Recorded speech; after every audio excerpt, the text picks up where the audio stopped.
guess you still can remember the headings and the talk, but it will not affect you. What affects you is your own experiential, your own experience, I mean. So what I'm trying to do today, but because of my disorganization or I'm hopeless at organization. This morning I had a lot of trouble with the technical part of things. I forgot the reasons that actually I prepared for you for your experiment.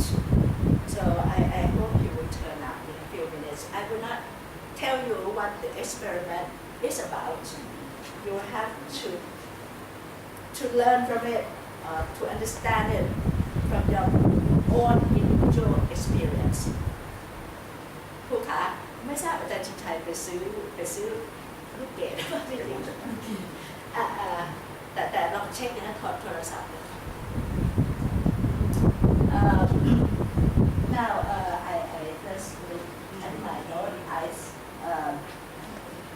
and we human beings is just one system in the whole order of things, the whole order of causality of this cycle.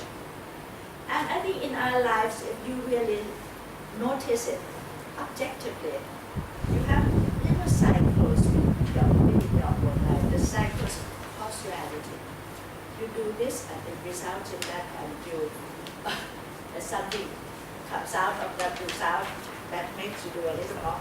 And so I have this cycle later I will show you. But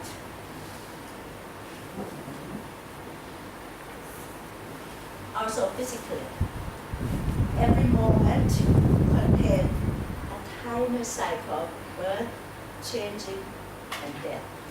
Physically, your cells die. New ones are born, changes, it ages, and it dies. So really, in effect, the cycle of birth and death is in your very body right now. It's manifesting, and you're not really in control. You're not really able to do much with it. You can try, but it's still the process that goes on. Also, mentally,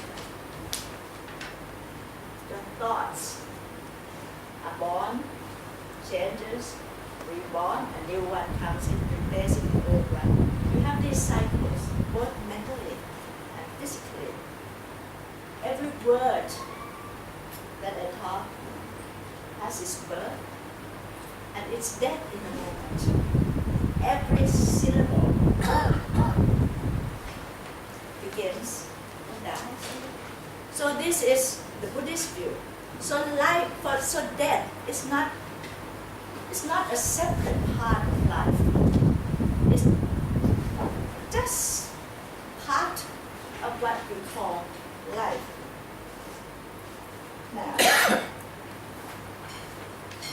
So now we come to the question of what is life. Are the reasons coming? They are. All right. I'm sorry about this because I really should be giving you the reason experiment right away with the question of what is life. The Buddha talks of the 5 aggregates. Does everybody know about Buddhism's 5 aggregates? So that I don't have to explain much because it's going to take much time. Does anybody doesn't know about the 5 aggregates? It's a very basic, fundamental. Why don't you just list them? I just list them. I'm not sure whether they're here. Just to remind us all. Just to remind. All right. I'm not sure whether they're in my PowerPoint, so let's not try.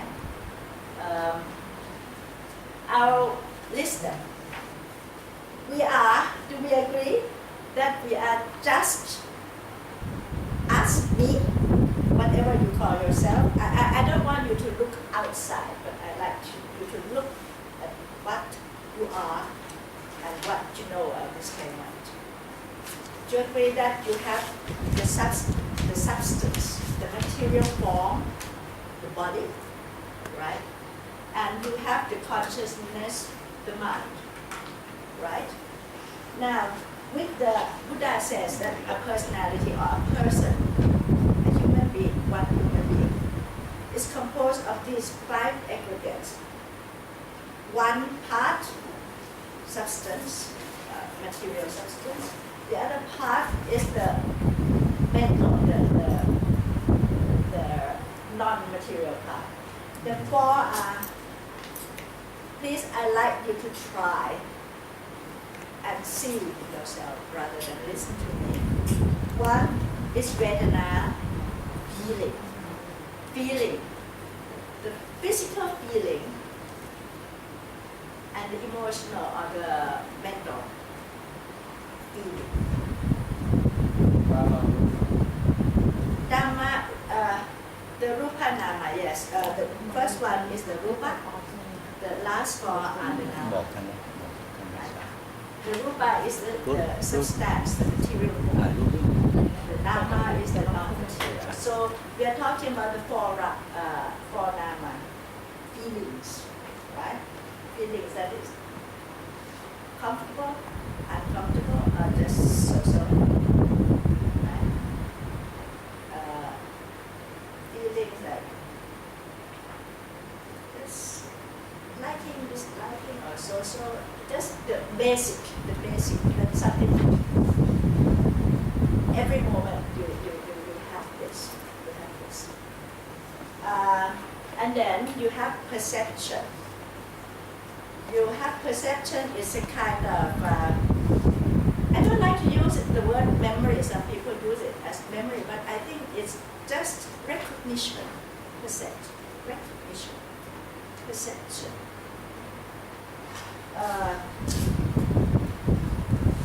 And then you have the mental formation or volition.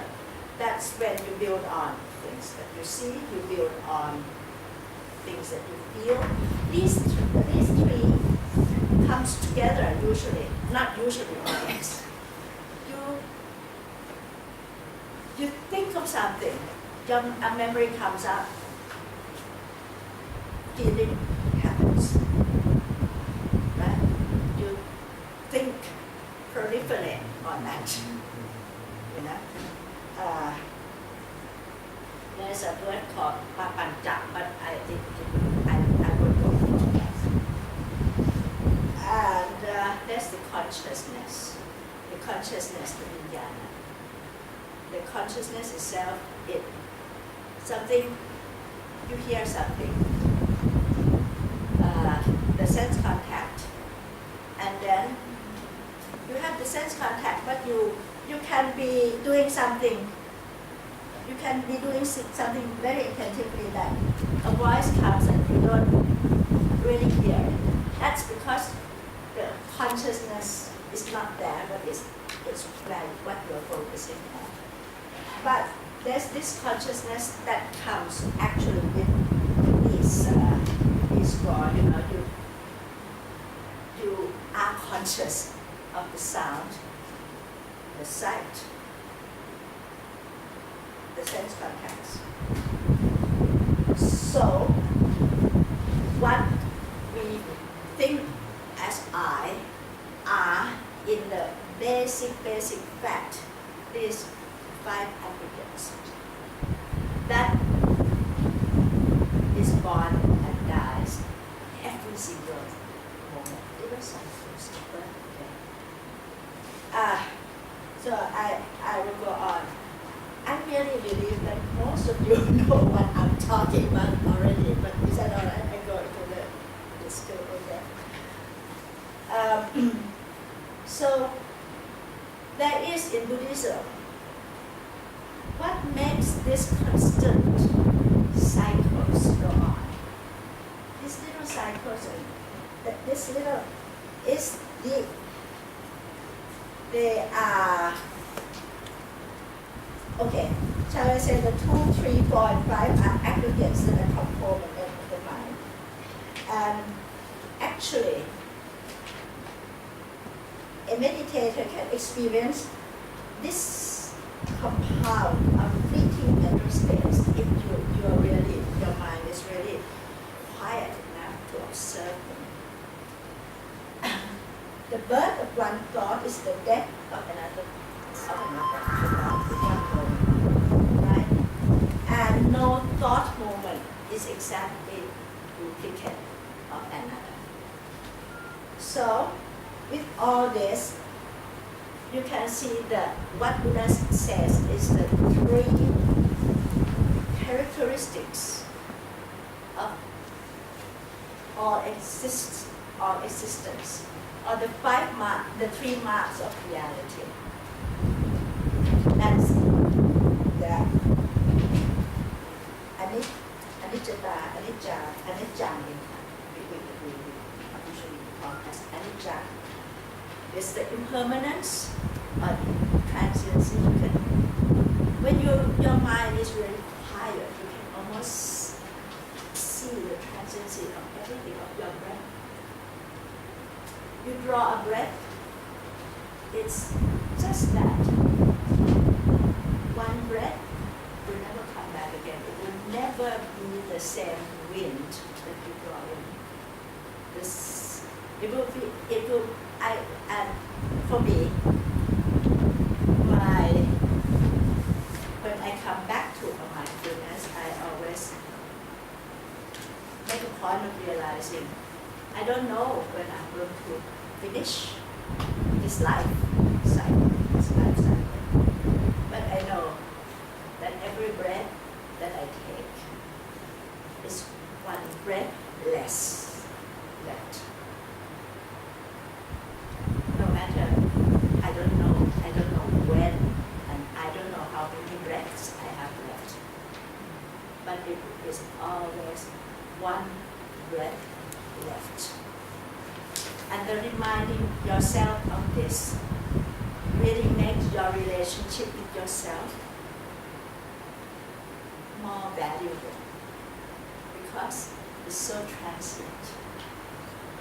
So this is one. The second of these marks of reality is the dukkha. The dukkha is one of the most difficult things to really describe, because when I talk to people of other cultures, very often they say, the other day a lady came, I don't understand Buddhism, why it so celebrates suffering, right? I think life is a joy, and Buddhism is so pessimistic because we have this dukkha, right? Dukkha as the mark of reality of all things. But actually, it's been translated as suffering, as unsatisfactoriness. I myself like the idea of the translation saying that it's incompleteness. Incompleteness is the seed for wanting, for fleeing, for feeling needs. It's incompleteness. But my oldest daughter says that dukkha in her own personal translation is imbalance. So somebody else says their translation of dukkha is conflict. Right? So somebody else says that it's stress. That's my dear husband, who is a great support, but has There's my dukkha about him is that he has never agreed to meditate. So you see, I have also this incompleteness in my relationship with him. So it's dukkha. Okay. So I like you to see. I don't know if they're listed in I think I listed them here in there.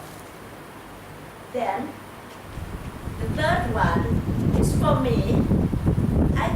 Many people says the anicca, the first one, the transiency, is the most easy to observe, right? You observe it on a more kind of less details, and in more details, and the finer you go with your meditation, you see even the finer parts of it that are hidden and you really don't have a quiet mind. But for me, strangely enough, for me the third one is always manifesting itself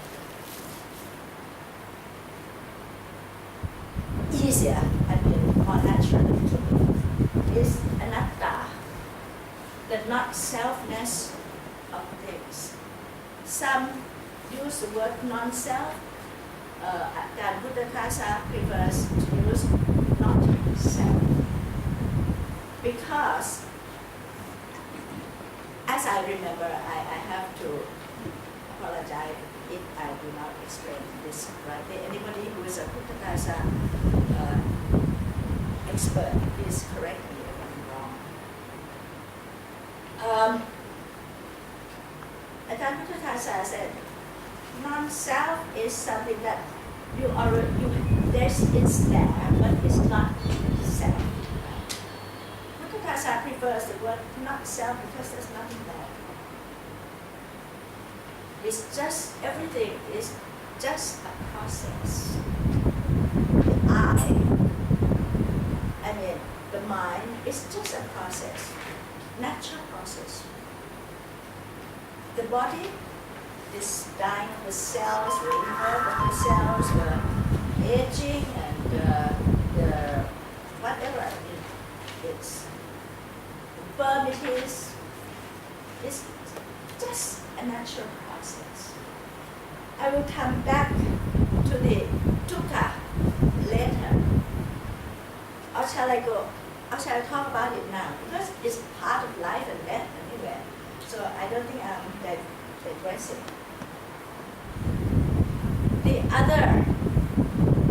The dukkha, if I would have to answer my friend who said, why celebrate dukkha? Why put so much interest in dukkha? Why not just celebrate life and joy, right? If she was here, I would say to her this. The Buddha sets out the Four Noble Truths. I'm digressing, but it's okay. Digression is a process.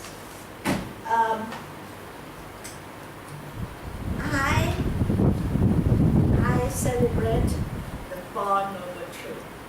And the Four Noble Truths starts with dukkha, whatever you call it, suffering, unsatisfactoriness, incompleteness, stress, conflict, or whatever you say. That is inherent part of our existence. It starts with dukkha, because when you do a proposal for research, this is my own observation, you start with the problem, right? The background problem. All right. For me, the Four Noble Truth is that way. You start with things that are. You have conflict with the outside world. You have. Nobody has never experienced a conflict within yourselves. You want to do this, and yet you think you are not. Right? That's a conflict. You want to buy this, but you think it's too expensive. That's a conflict with yourself. Right? It exists in every moment of life. right? There are minor conflicts, major conflict that leads to suicide, to depression. I'm not talking about chemical depression, but we have a psychologist here, and I don't want to talk too much about that. So these are results of conflict, the inner conflict, the dukkha. So in the Four Noble Truths, you have dukkha, so that you really investigate dukkha with your quiet mind. That's where the meditation practice comes in. Right? You investigate it.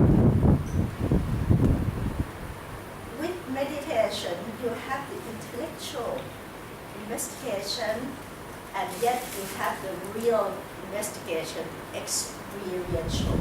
The real thing is the experiential experiment, realization, investigation. And because of the investigation, your knowledge of what I'm talking on a very loose term. You realize what the causes are, right? That's the Four Noble Truths. The first is the dukkha. The second is the cause of the dukkha.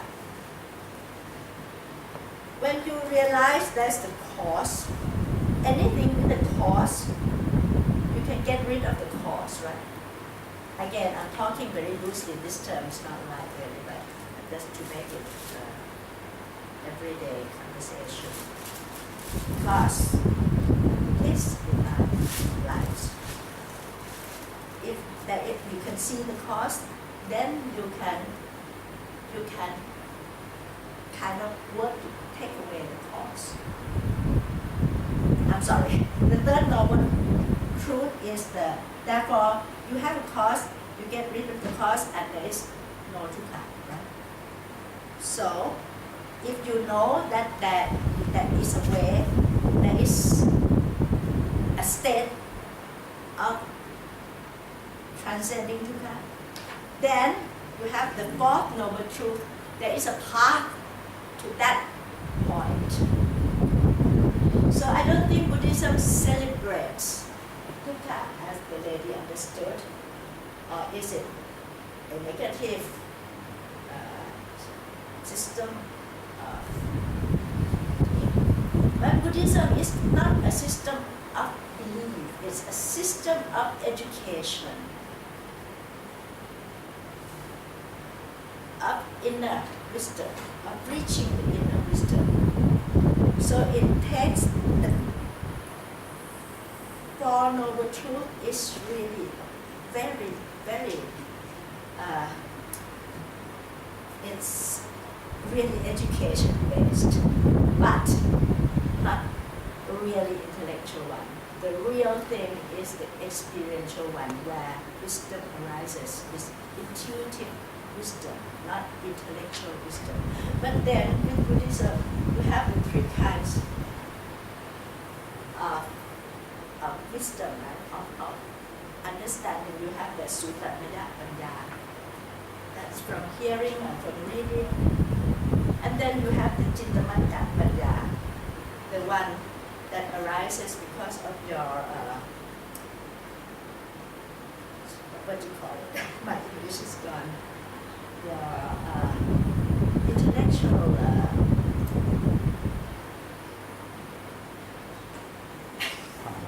it's an intellectual wisdom. All right. And then you have the final one, the intuitive wisdom that arises with the quiet and balanced mind. The balance between concentration and mindfulness. I'm sorry, English is not my native language, and I do get lost when I discuss it. So, we have talked about the most fundamental life 5 aggregates. But how about life, living life as we know it, as we actually know it every day? You see, most people, I just wrote a note to myself saying this. The 5 aggregate of life, from the most fundamental, life is from the most fundamental aspect. Most people living everyday life are not conscious of the working of these fundamental components of their personality. So, there's something else. Before I go on, I would like you to do the raising test, right? I will ask you each to take 1 minute to raise it. I hope your hands will not create a conflict between yourself and it that big enough to actually eat.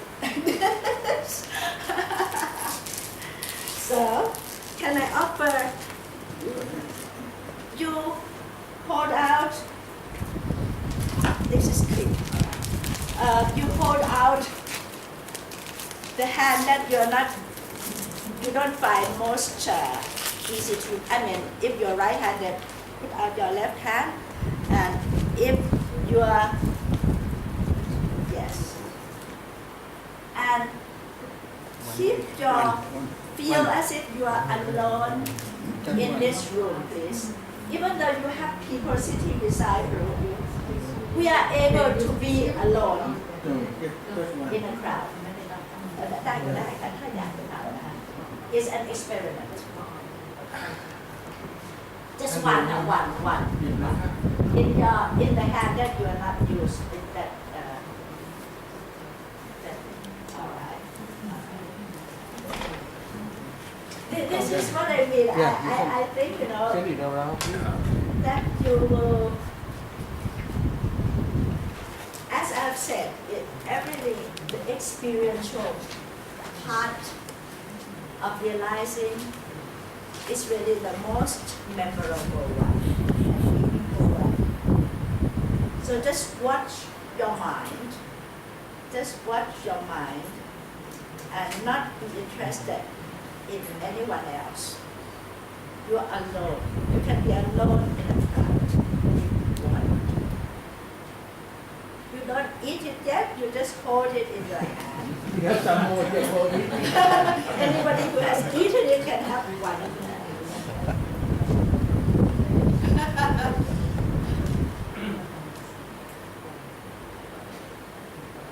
And if you feel uncomfortable with this, just watch the conflict with yourself, not with anything outside, with yourself. Look now. This exercise is keep very silent. Keep silent. Concentrate, focus on seeing the reason. Everything on your looking, focusing on looking at the reason, as if it's the most important thing in your life.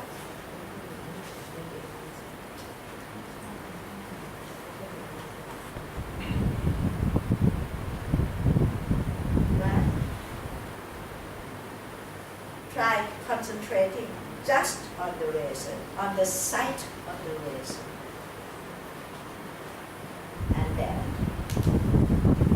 slowly with your forefinger, your 2 fingers, the thumb and the forefinger, take hold of it very gently, focusing on the feel of it in your fingers. Put it against your ear, close, the closest to your ear that you can ever put it. And then swish it softly and listening to the sound. If you don't hear the sound, you don't hear the sound. Whatever you hear, just concentrate on what you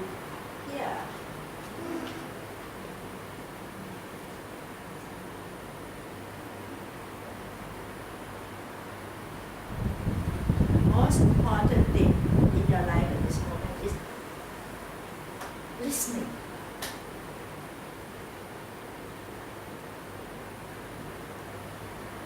Slowly move the razor and put it on your tongue.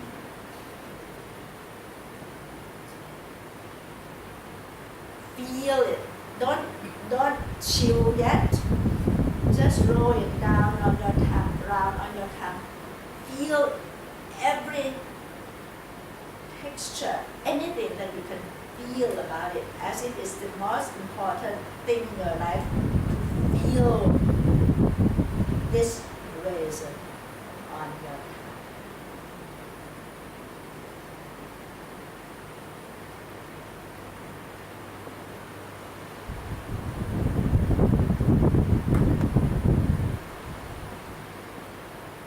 And then chew it and put all your focus on the tasting of it before you swallow it.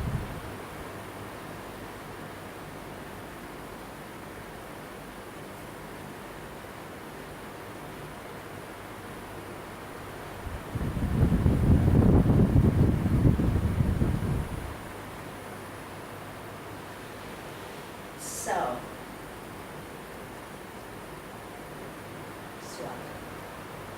So, that was an experiential little experiment in living. That's living your life in the present moment through the 5 doors. The 5 doors of the Rupa Nama, what I said, the 5 aggregates. Right? The Rupa provides you with the mouth, the tongue, whatever, the ear, the eyes, so that you can communicate. It's the door of connecting with the world. Otherwise, if we have these just 5 fundamental aggregates that makes you, then you would, how do you feel, how do you taste? So you have your life really, if you really sit and quietly observe, you find that your life consists just of this,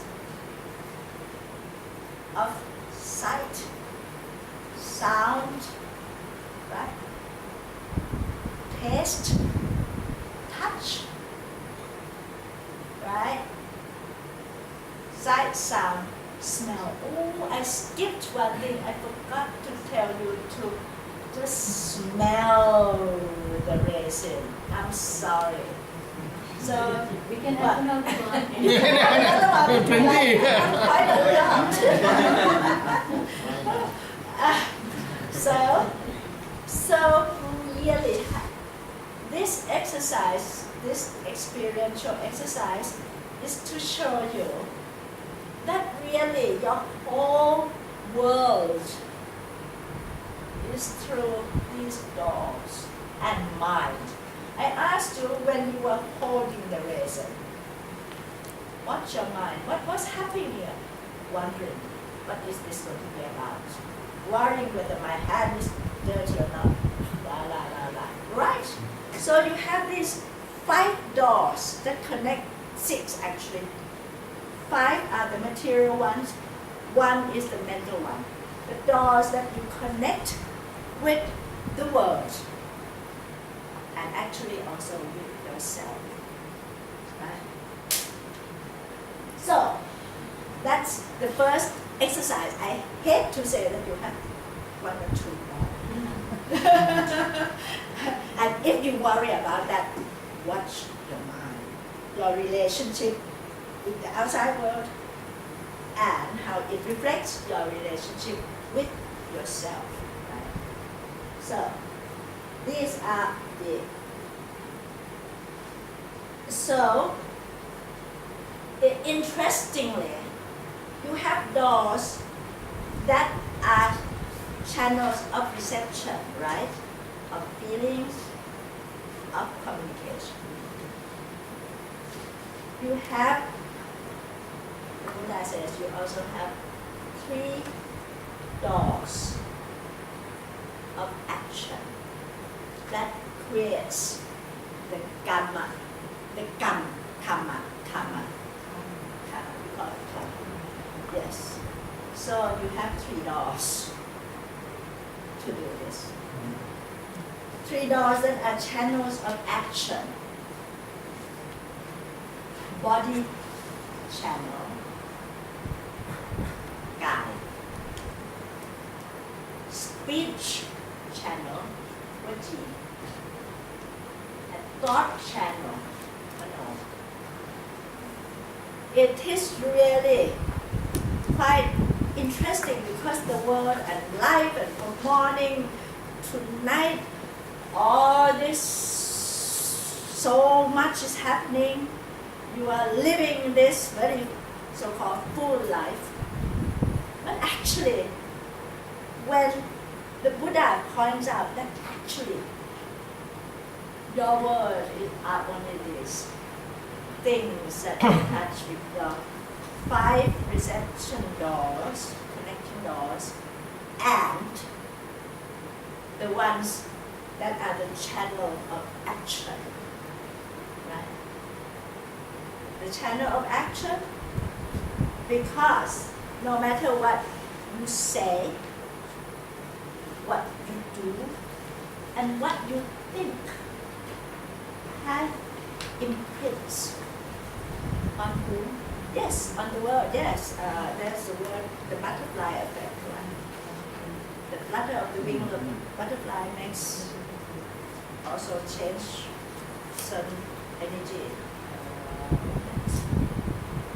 Same here. But the effect on your own 5 aggregates should be the most interesting to you. Because everything that you do, you say, and you think becomes a karma that leaves an imprint within your mind and affects the quality of your mind. It creates the habits of your mind. There is a book called Buddha Brain, which was very interesting to me. It was the research of 2 psychiatrists, British psychiatrists. One is a neuroscience psychiatrist. They did all this lab test on to stress that the mind and the brain are 2 different things but correlated and actually leave an imprint on one another. You think something very positive, the cells in your brain change so that a little is the imprint that I said talked about, but I'm talking about from the scientific point of view. I think he would be much better than me. But anyway, so the change in the brain makes you do this thing, you think this way, or your mind works this way, a little more that way. So it keeps influencing one another. This is one of the many reasons why mindfulness and being in the moment is so important.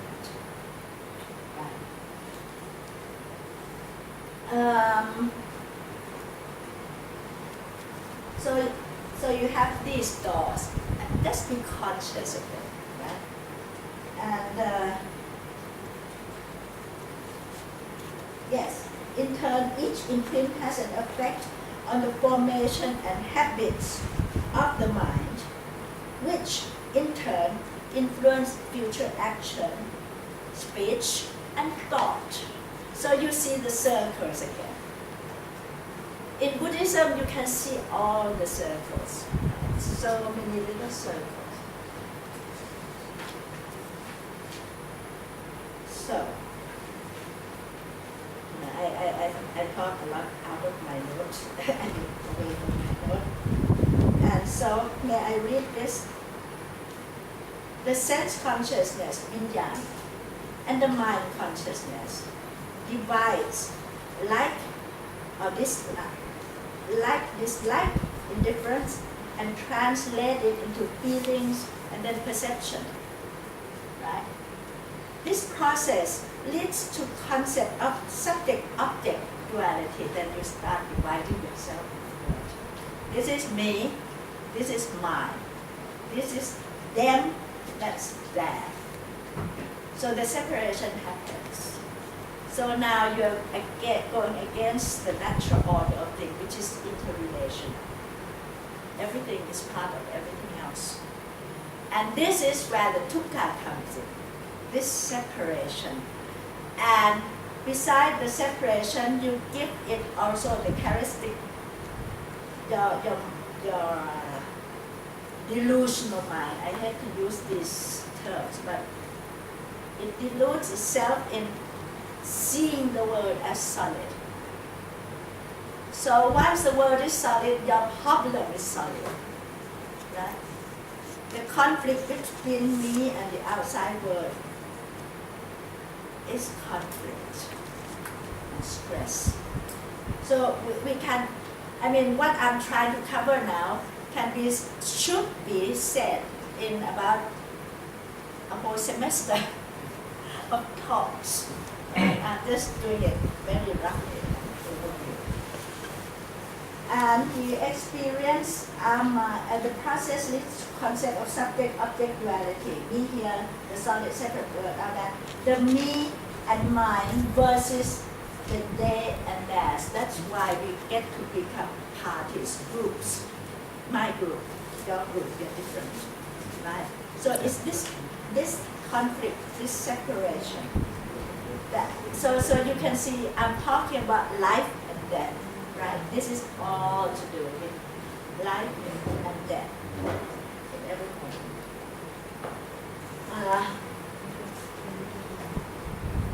So now let me come into my focus, right?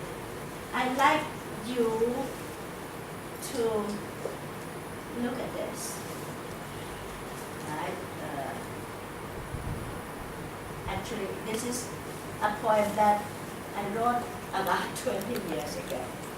I have to explain the point why this poem came into being. The White Empty Page is a collection of my English language works. Mirage. This came into being because my life has been full of extremes, ups and downs. And in one of my very down period, extremely down period, it just came up in my mind as I sat in my depression, I suppose. My self-made depression, self-caused depression. It just came up. I don't know why. The mind seems to kind of separate itself into a watcher, observer, and up came just these stanzas. And I wonder if you can see them. And to tell you the truth, they did. These stanzas did help me put things in perspective, right? And it's all really about relationships, beginning with relationship with myself. Do you realize that none of us have ever seen our own faces? We only see the reflections. And the reflections depend on the light, on the mirror, on the angle that you look at, and then you think you see yourself. Very interesting. So it came up in my depression. I always tell people, sometimes when you're happy and you are free and you're very successful, you don't see things. You see only the reflections of things that your mind makes for you. In your depression, nothing to go on. This is where you should. That's the positives of the negatives. That's the positive of my dukkha. I wrote this. Man make mask for his own soul. He looks at the mask and say, I know myself. Do we really know ourselves, or we do ourselves as the projection of our own mind? Mind create image of ourselves, and I'll talk more about that. Do I have the time? Am I running out? Because I'm... No, you have another 30 minutes. I do? That would include questions from the audience. So you go for another 15 That's minutes. not possible because I shall need another It exercise. depends on how much time you want to give the audience to respond. Oh my God. This I'm is- not your God.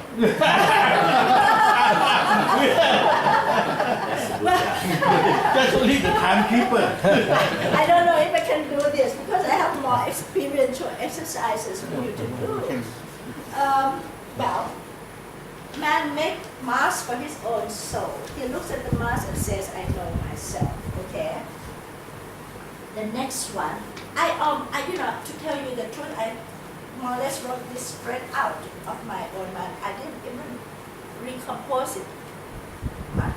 I can't remember, but I didn't work on it. It just came. I know myself, and the next one.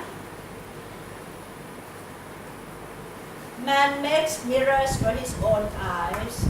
He gazes at the mirrors and says, I see myself.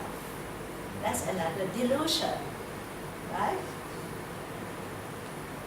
The next one. Man makes images for his own mind. He points and says, these I love, those I hate. Right? This is a matter of relationships, the world out there. This is mine, that is that. But it's all through your word that is composed of what you sense through sight, sound, smell, taste, touch, and thought. That's all. Boils down to just that. And yet it's such a big, complicated world. And these I love, these are mine. Those you bring together to build up your ego, the mind, and the things that you bring in, you right, and the dash. Then we come to the last one, which is an answer to a lot of things. Man makes mirage for his life. He loses himself in them and says, this is happiness, this is sadness, all the divisions, right? So is the dukkha really comes from these two. I don't think I have the time to go into all this. But again, this is one circle. This is one circle that happens all the time. You can look at it in big circles, you can look it in momentary circles, you can look it in annual circle or whatever. But this happens almost every moment of your life also. Kilesa defilements, or sometimes it depends on the, I don't know, I looked in the dictionary and there's the Mahayana and the Theravada, but really it boils down to that. The kilesa are the things that clouds your, I would say that it's the hindrance to your reaching your inner wisdom and purity. Then the kilesa give rise to the action, the karma, right? The karma gives rise to the fruit of the karma, because if we agree that everything, every cause has an effect, then this is it. And then, because of the vibhaka, the fruit of the karma,